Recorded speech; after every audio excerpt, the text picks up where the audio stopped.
The gravel lane, a serpent of crushed stone, coiled for a final mile through a dense curtain of hemlock and pine. For Elias, each crunch of the tires was a note in a symphony of departure, a definitive severing from the cacophony of the city they'd left smoldering in their rearview mirror. He glanced at Sarah, her hands resting calmly in her lap, her gaze fixed on the shifting tapestry of green ahead. Her serenity was the anchor for his own frayed nerves. It had been her dream, primarily this radical leap into the arms of the wild, a retreat to a self-sustaining life on a plot of land a realtor had simply called the Hollow. The name was apt. As they broke through the final line of trees, the world seemed to fall away into a secluded valley, cupped in the palm of ancient, rolling hills. The air, thick with the scent of damp earth and balsam, was a physical presence, a stark contrast to the sterile, recycled air of their high-rise apartment. At the center of the clearing stood their new home, a century-old farmhouse, its timber bones dark and seasoned, its windows like vacant eyes watching their approach. It wasn't menacing, not yet, but it possessed a profound and patient stillness that felt both welcoming and deeply indifferent. "Well, we're here," Elias breathed, the words feeling small in the vast silence. Sarah simply smiled, a genuine, unburdened expression he hadn't seen in years. "It's perfect," she whispered.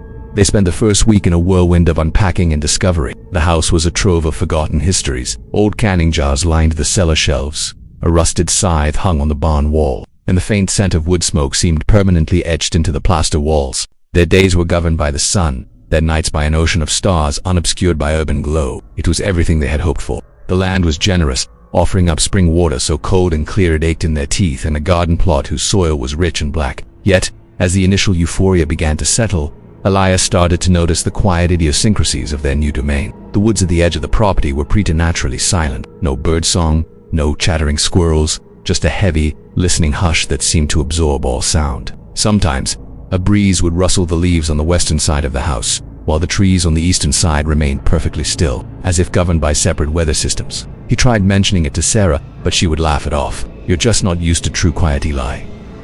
The city fills your head with noise.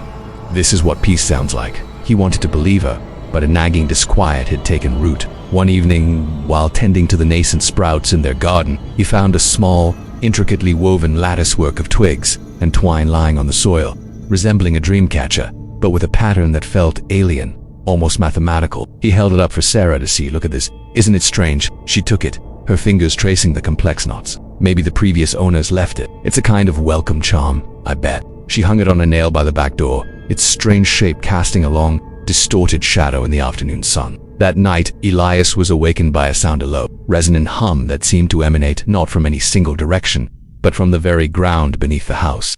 It was a deep, guttural vibration, like a colossal throat being cleared. He lay perfectly still, listening, his heart hammering against his ribs. The hum continued for a minute, then two, before slowly fading back into the oppressive silence of the woods. He looked at Sarah, but she was fast asleep, her breathing even oblivious to the world's deep, unsettling sigh.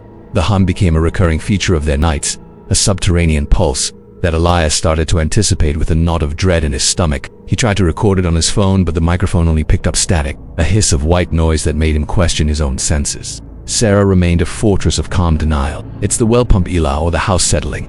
These old places make noises." Her rationalizations felt increasingly thin, worn excuses against a mounting tide of the inexplicable. The land's generosity, too, began to feel less like a gift and more like a transaction. For every row of flourishing kale, for every bucket of pristine water drawn from the well, something small would be. It started subtly. Elias's favorite coffee mug, a ceramic relic from his college days, vanished from the drying rack only to be found days later at the edge of the silent woods, perched atop a mossy stone, perfectly intact.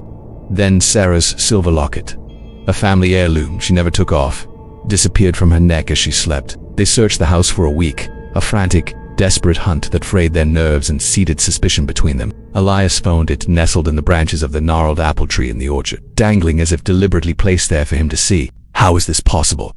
he demanded, his voice trembling. "It's like the house is playing tricks on us." Sarah, holding the locket, finally showed a crack in her composure. Her face was pale as the wind. It must have blown the window open, caught the chain.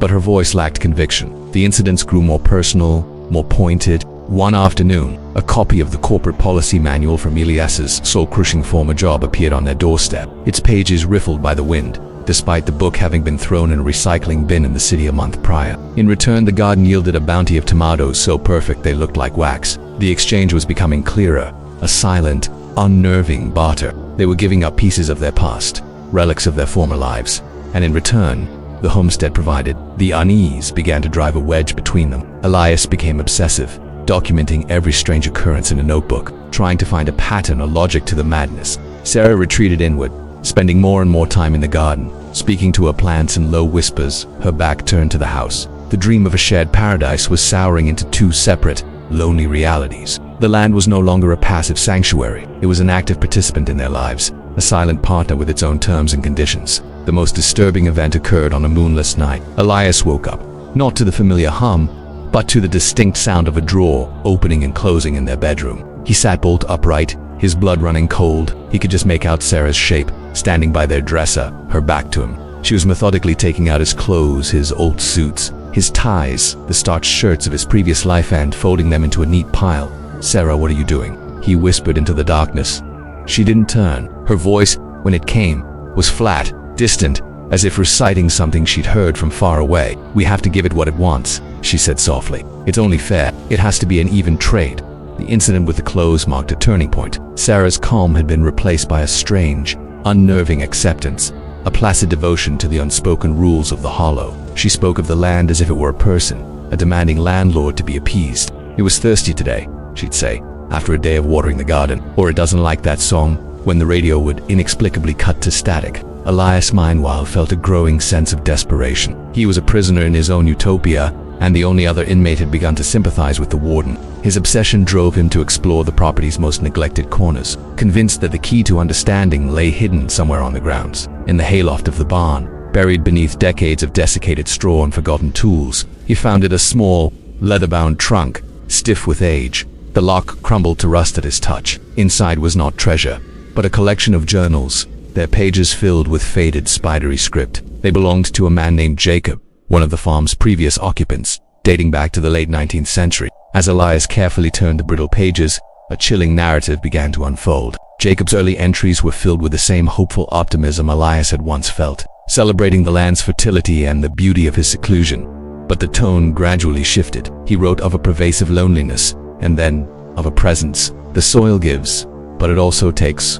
One entry read, "I planted corn and it gave me a harvest to last the winter. In return, it took from me the locket my sweet Eleanor wore, leaving it on the fence post like a fair price, I suppose." The entries became a meticulous ledger of these trades. A good crop of potatoes cost him his family Bible. A mild winter cost him the memory of his father's face, which he lamented he could no longer fully recall. Jacob wasn't writing about ghosts or monsters. He was describing a city. The land demanded sacrifices, not of blood, but of sentiment, of memory, of connection to the world beyond its borders.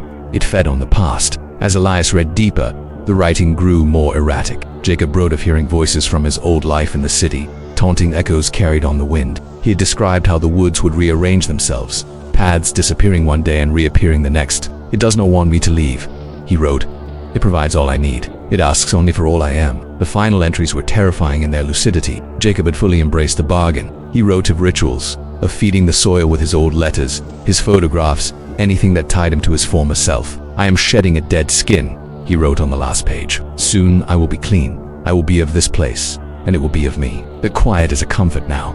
The silence is a full conversation. "I am not lonely.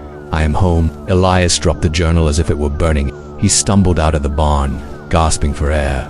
The dust of the loft thick in his throat. He looked at his home, the flourishing garden, the silent, watching woods. It wasn't a haunting, it was a contract. They had signed a lease without reading the fine print. He found Sarah in the garden, humming a tune he'd never heard before, her hands buried deep in the dark soil. He ran to her, holding up the journal. "Sarah, we have to leave. Now, this place, it consumes you." She looked up at him, her eyes clear and calm, a small, pitying smile on her lips. She pulled her hands from the earth, and Elias saw that her fingernails were gone. Not torn or broken, but smoothly, pinkly absent, as if they had never been there at all. "Leaving," she said, her voice the gentle rustle of leaves. "But why would we do that, Eli? The harvest is going to be wonderful this year." The discovery of the journal shattered Elias's remaining hope for a rational explanation. He was living inside Jacob's looping nightmare. He tried to reason with Sarah, reading passages from the journal aloud, his voice cracking with urgency. She would listen patiently, her head tilted, as if hearing a familiar but uninteresting story. He sounds like he was at peace. Eli was her only response. He understood the balance. Her quiet certainty was more terrifying than any overt madness. The land, as if sensing his resistance, intensified its psychological assault. It no longer just took physical objects, it began to plunder his mind. The taunting voices Jacob described became a reality for Elias. While mending a fence near the woods, he would hear the clear, crisp voice of his former boss discussing his performance review, the words of dismissal echoing from the silent trees. While drawing water from the well, the sounds of city traffic, the blare of horns, the screech of a subway would bubble up from the depths, so vivid he'd spin around, expecting to see a phantom intersection. The homestead was using his own anxieties as a weapon against him, peeling back the layers of his new identity to expose the raw nerves of the man he'd been.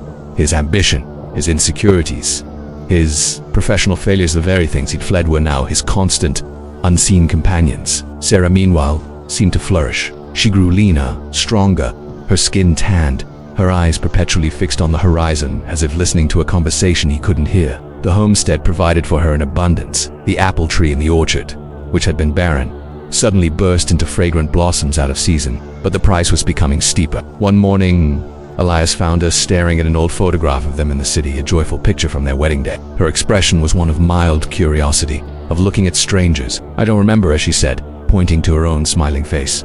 Was she happy? The memory had been the land's latest tithe. Fear curdled into a specific, horrifying paranoia in Elias's mind. The land didn't want him to leave.